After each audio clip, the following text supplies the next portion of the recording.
कन्या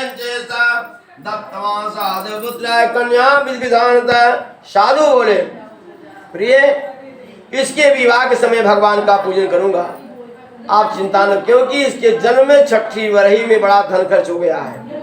आप चिंता न करो, कन्या के विवाह के समय भगवान का पूजन करूंगा। ऐसा अपने पत्नी को समझाकर व्यापार करने नगर में चला गया।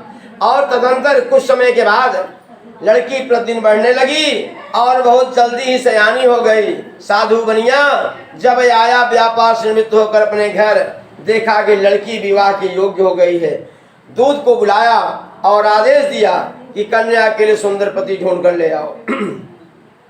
ततो अभाग्यवशातेन विस्मृतमृतमोत्तमं विवाह समय तस्यारोष्टो भवतः प्रभो ततः काल नियतो निज कर्म विशारद वाणिज्या तदा शीघ्र जामा सहितो वणिक रत्नसारपुरे रम्ये गत्वा सिंधु समीपत वाणिज्या करो साधु जामतं श्रीमतः तौ गतौ नगरे रम्ये चंद्रकेतो निपश्य एतस्मिन्नेव काले तु सत्यनारायण प्रभो भ्रष्टप्रतिज्ञामालोक्यं शापं तस्मै प्रदत्तवान् दारुणं कठिनं चाशं महादुःखं भविष्यति।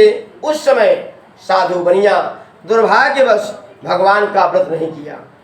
विवाह तो कर दिया, कन्यादान के पश्चात भगवान का पूजन नहीं किया और अपने दामाद को लेकर व्यापार करने रत्नसार नामक नगर में चला गया।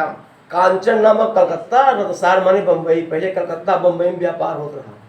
अपने दामाद को लेकर रत्नसार नामक नगर में जाकर व्यापार करने, जहाँ के राजा चंद्रकेतु थे, और भगवान का पूजन नहीं किया।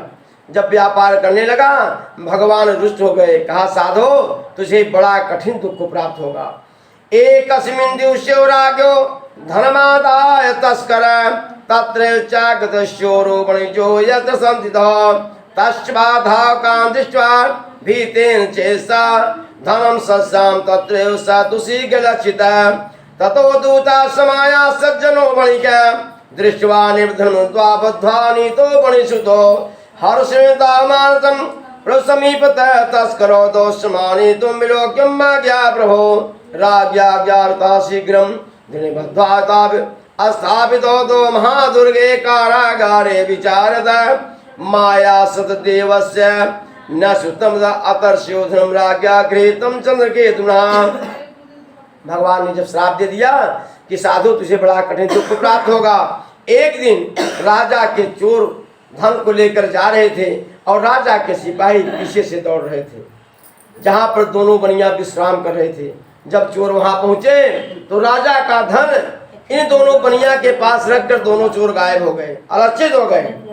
राजा के सिपाही वहां पहुंचे और राजा का धन देखकर इन दोनों बनिया को चोर समझ लिए और इन्हें पकड़ लेते हैं, बांध लेते हैं और इनकी एक भी बात नहीं माने और राजा के पास गए। कहा, राजन यही दो चोर हैं, हम आपके पास ले आए हैं।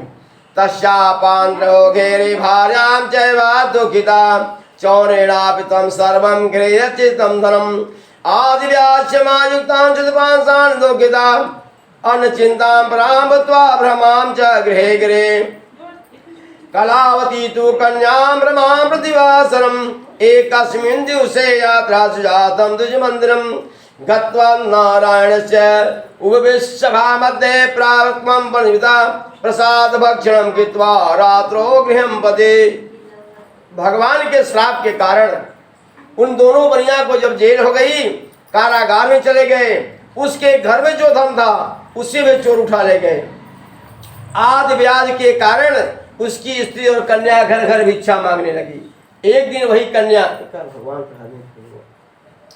वही कन्या भूख से बिहवल हो गई, खाने का कोई अन्न नहीं था और वह ब्राह्मण के घर गई भिक्षा मांगने।